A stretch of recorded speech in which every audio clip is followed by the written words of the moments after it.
The Hart family of West Linn, Oregon, was driving on Highway 1 when they turned into a dirt pull-off in Westport, California, and drove straight off a cliff. Their GMC plunging more than 100 feet before landing upside down on the rocks below. 3 children have been found dead, and 3 more are missing.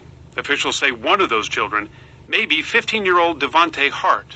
3 years ago, he was part of this iconic photo. He embraced a white police officer in a demonstration in Portland, Oregon, related to the Ferguson, Missouri protests.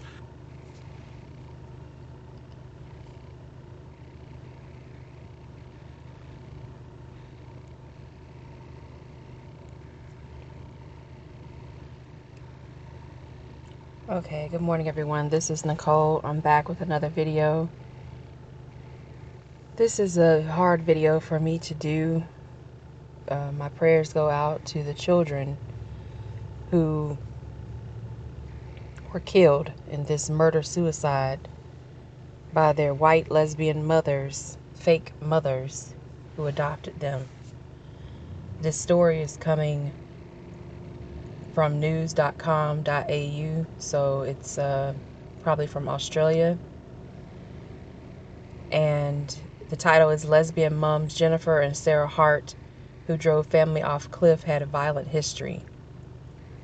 Now, I listened to Tariq Nasheed's podcast from yesterday, where he discussed, when our children are calling out for help. And of course, I'll link this article in the description box, and Tariq Nasheed's podcast link as well. He's talked about this before. Other people have talked about this. And whenever I hear stories like this, we have white people adopting non-white children, especially black children, it reminds me of Diff'rent Strokes. And it also reminds me of a song that Michael Jackson had a long time ago. All I gotta say is they don't really care about us.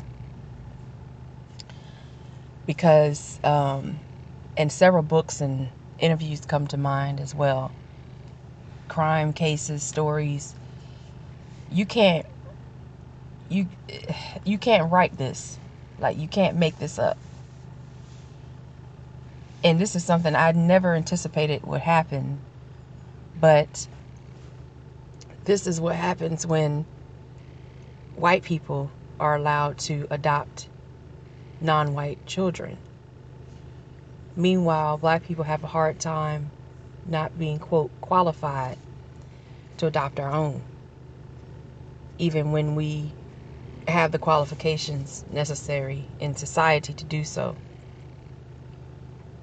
And I'm not going to go through the whole article. I just think it's very sad because the police are attempting to, as usual, wring their hands and try to pretend they don't know what's going on. It was very strange that there were no skid marks and that they would just drive off a cliff. No, it's not strange. They meant to kill these children and kill themselves. They were probably abusing these children. Who knows what they were doing to these children? A book that comes to mind is The Delectable Negro by, what was his name? Equiano. So you can look that up. Medical apartheid comes to mind as well. These two heifers adopted, as you can see in this picture, in the state of Washington, all non-white children. 5 black children and 1 non-white child who's probably Hispanic or Asian, I'm not sure. 3 of these children are dead in this picture. And as you can see, the young man with the hat, the young child, that's Devontae Hart, who was in the Black Lives Matter rally holding the sign, Free Hugs. He had on a jacket, and I think he had a hat on in that picture as well that was taken. He was already crying and upset before he encountered the police. These women were abusing him. So I'm going to get into the article. I didn't read the top of it. Sadly, they were at a Bernie Sanders rally probably didn't even know what was going on. These are children. You can see the Bernie Sanders shirt they have on.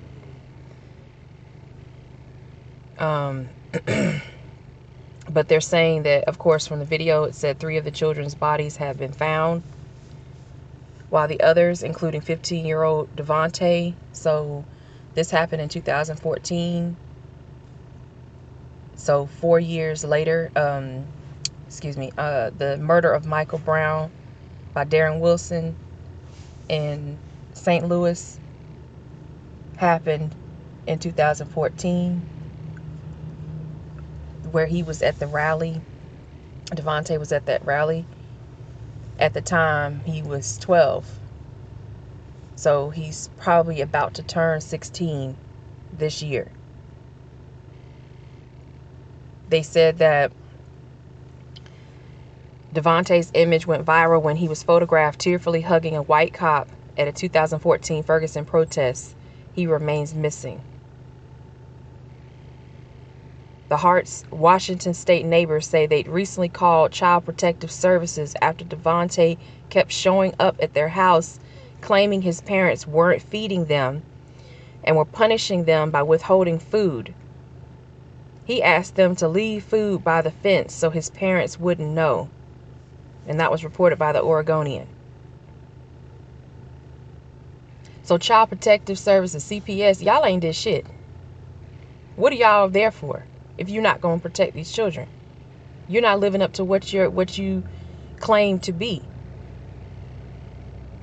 And this was Devontae hugging the white police officer. He was crying. Brett Barnum is a rally in Portland, Oregon. Officials say, and I don't really go by what they say. I don't give a damn what they say. Excuse me. But they said they tried unsuccessfully to reach the family 3 times to investigate. But the neighbors say the family fled when a CPS worker showed up at their door on Friday. This was last Friday. Think about what you were doing last Friday. And this is what these demonic heifers were planning. When the CPS worker showed up, they fled, which tells me they had planned this prior to the CPS worker showing up. Which also alludes to some drug abuse for you to be that off the rails, where you said, fuck it, I'm gonna kill myself and the kids. Fuck them kids. This is all my conjecture, my opinion. Y'all tell me what you think in the description, in the comment section. But it goes on to say, the next morning when he saw that the vehicle was gone, and then Sunday morning when it still wasn't there, we figured something was off, said Bruce DeKalb. I guess that meant 2, local NBC affiliate KGW.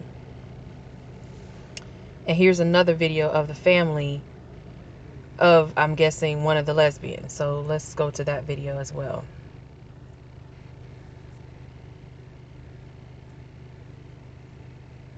About a week ago or so, one of the children came over and started asking for food. And it went on for a period of time until we kind of determined that he was probably reaching out. And we determined that we should call the Child Protective Services, and that's what we did on Friday. And you said you think it was Devontae who was coming to ask for food. Oh, you know it was Devontae. Definitely. You guys have shown us pictures, and we've talked about that one, but it was Devontae for sure. Well, they obviously had a separate lives. Their public life was presented, and they did it to us. They portray this happy little family, and yet, the night before, their daughter's telling us, please, please, please, begging us not to make her go back, and that they were abusing her. It's unbelievable. I mean, what you're showing me, that they were part of that, and the pictures, it was not the family we saw next door. Yeah. I feel like there was nobody in their court. I feel that if there was people that knew these people, how could you miss that? Because I gleaned that quickly with hardly any interface. It's not how I thought it was going to end. I thought it was going to end in a beautiful life for them. Breaks my heart. Yeah, she's been crying all morning about it because it's, we kind of started some of this with the whole, I was trying to help them and protect them. And this is the result.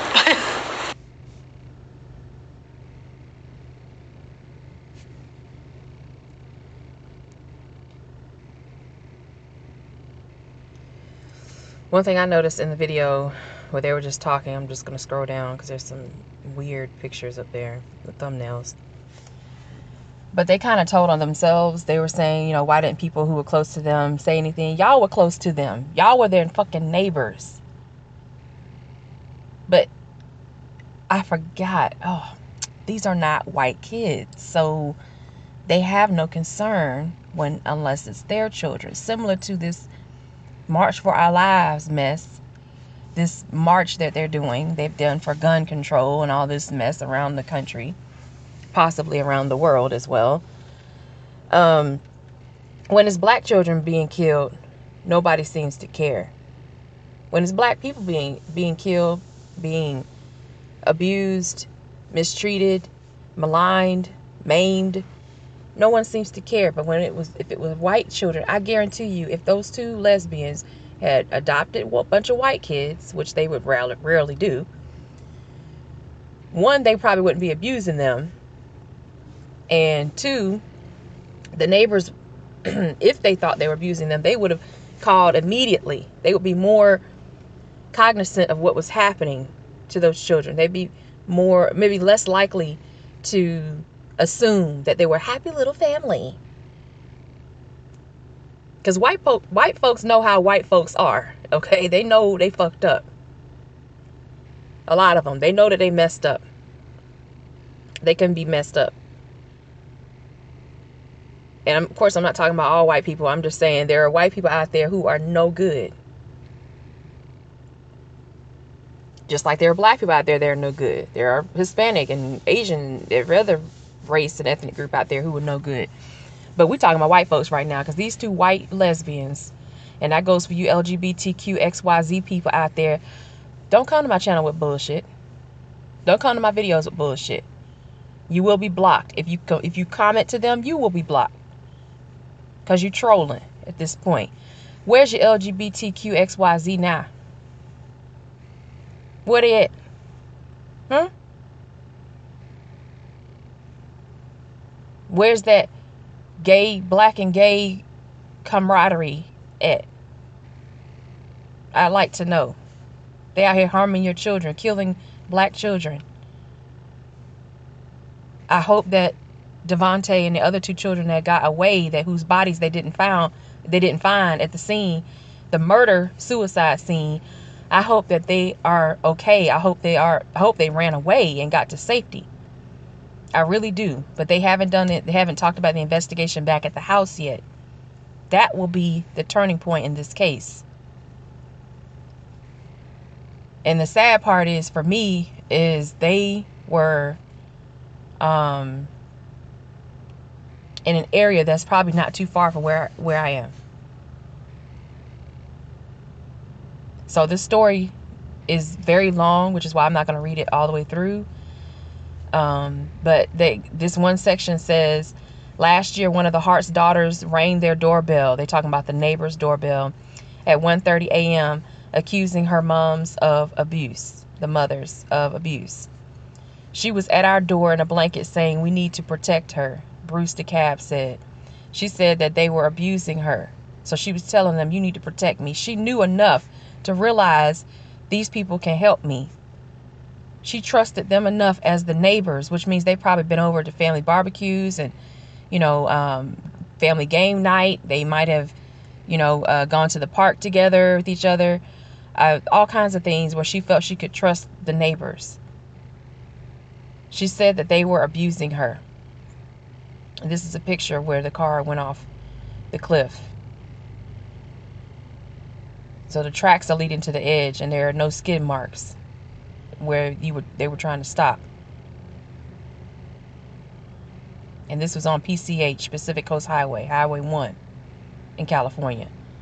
It says near Westport, California. So that, I think that's farther north. But either way, PCH, it ain't that far from me to get on PCH. It wasn't the first time they faced charges of abuse. In 2011, 3 years, this is 3 years before Michael Brown was killed, and they were at that rally in Ferguson. When the family was living in Minnesota, the same state where Philando Castile was killed. Sarah Hart pleaded guilty to domestic assault after their then 6-year-old daughter told the teacher she had owies in her tummy.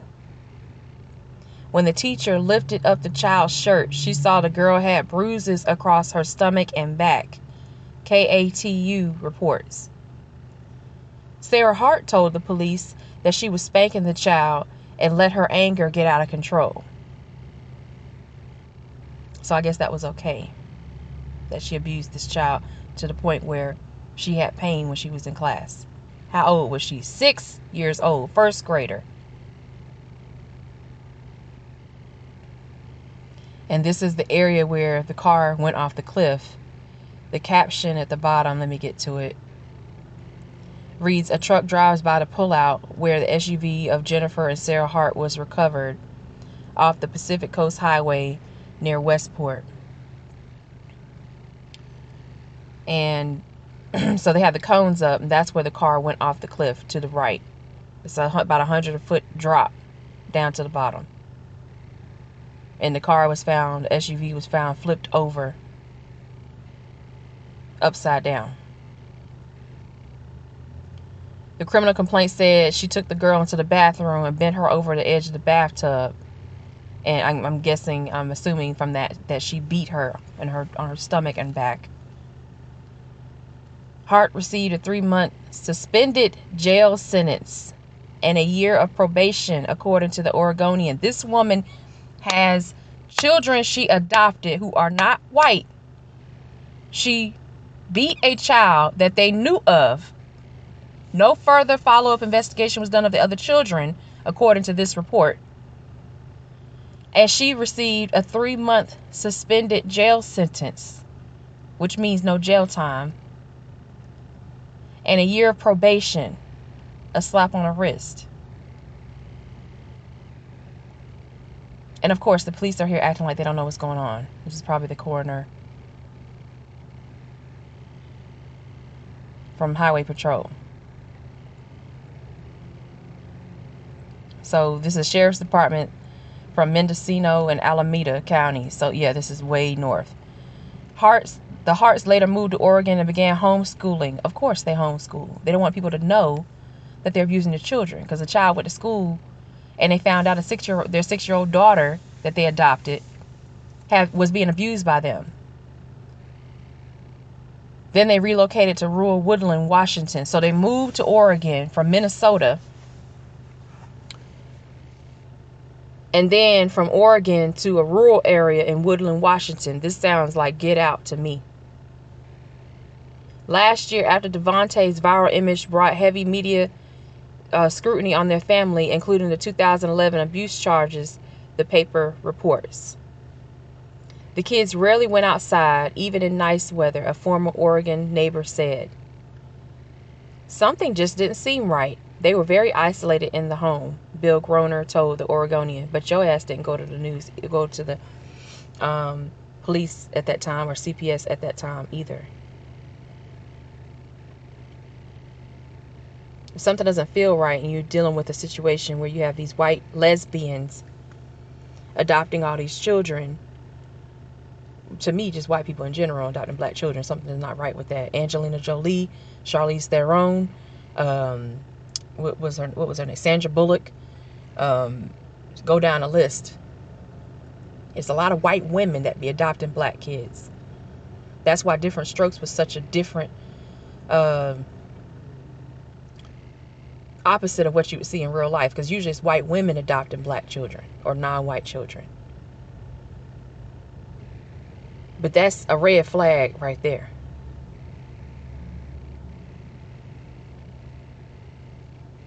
And then it goes on, they're talking about the case. The bodies of Jennifer and Sarah and their kids, Marquise, 19, Jeremiah, 14, and Abigail, 14, were all found with the family's vehicle when it was spotted off a coastal highway in Northern California Monday. Hannah, 16, and Sierra, 12, remain missing alongside Devontae, who's 15, probably about to turn 16 this year. So there may be two 16-year-olds or a 15-year-old, a 16-year-old, and a 12-year-old out here trying to figure out how to get to safety, trying to protect themselves. They either ran away before this happened, or there's more information that will be gleaned at the house. Which I would hate to admit, if they go to that house and those children are there and they were killed before this happened. Oh, Lord. They use these children as pawns for their demonic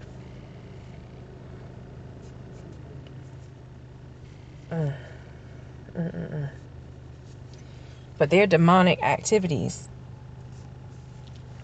They probably sexually abused these children, clearly abused them. There's a report of them not being fed properly, reports of them being malnourished and not being taken care of properly. Devontae was at that rally when he had the free hug sign, when he was hugging that white police officer, and he was very thin. He had oversized clothes on. Usually in the pictures you can see a lot of the children have oversized clothes on.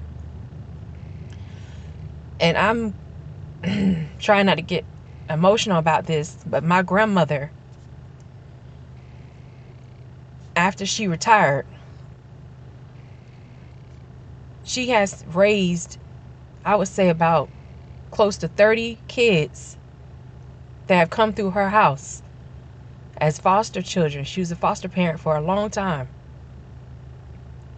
A long time. And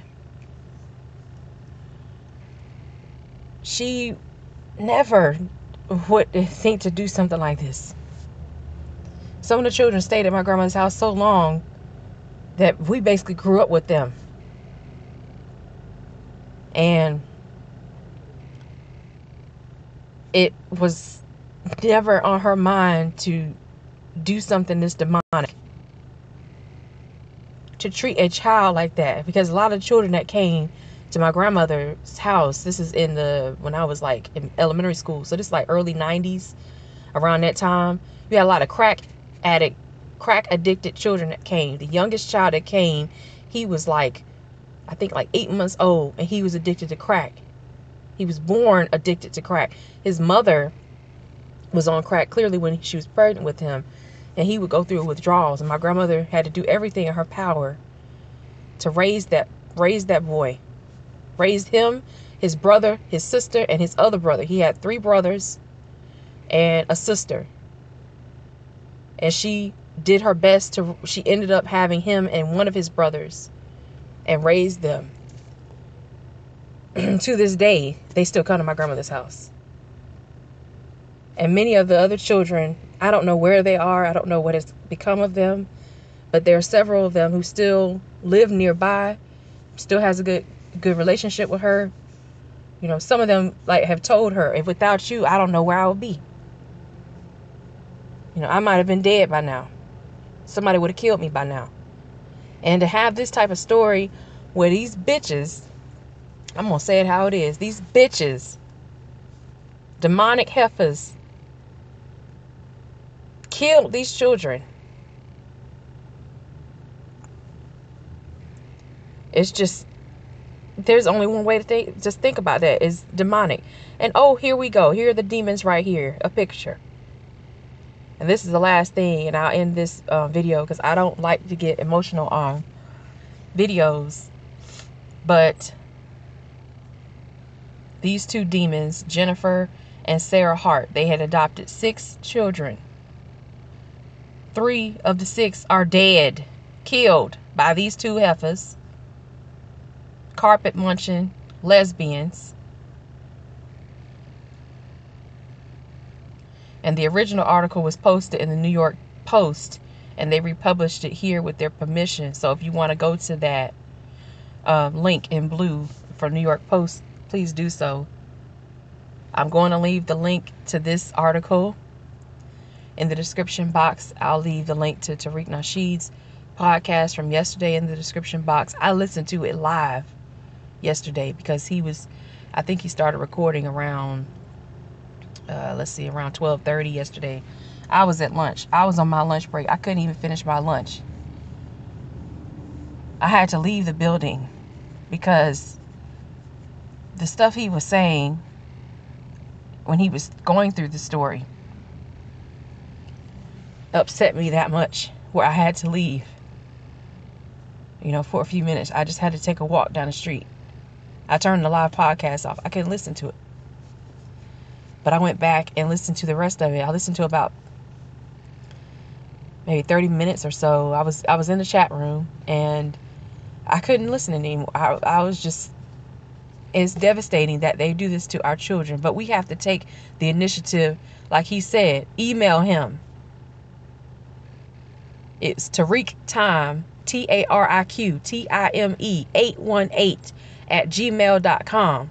If you are listening to this video, if you listen to his video, and you are a child and you dealing with that type of situation where you're being abused, I don't care who it is that's fucking abusing you. I don't give a damn who it is abusing you. If you are in that situation and you don't feel like you can get out, you get your ass to a goddamn library. Get your ass on that computer and you email him. Because it's apparently calling Child Protective Services when you black don't mean shit right now. I don't know when it ever did mean something. But this is ridiculous. And I'll leave it at that, y'all. It hurts my heart. It's very difficult to do videos like this. I know that people expect me to bring, videos that are more upbeat, that are more, less emotional. But we got to get serious about protecting our children. I think about my own family. Young children, everyone has young children in their family. Or they have people they know who have young children. Friends who have young children. So please, please comment. I want to hear what you have to say about the video. I'll try not to be emotional if I do a follow-up on the story. It's just difficult for me to deal with this type of story where this could have been prevented. And I'll leave it at that. You all let me know what you think in the comment section. Like, comment, subscribe. If you're new to my channel, I apologize. If this is your first time hearing my videos, or this is the first video you ever heard of me, I apologize for, getting emotional. Please don't take that as, like all my videos are emotional this way. Watch the rest of the content. Share the video if you wish to. Share the links. If please share the links. If you don't share the video, fine. Share the links that are in the video. Share them on your Facebook, Instagram, Twitter, whatever you prefer. And I'll talk to you all in the next video. As always, have a great day. Please be safe out there and stay vigilant.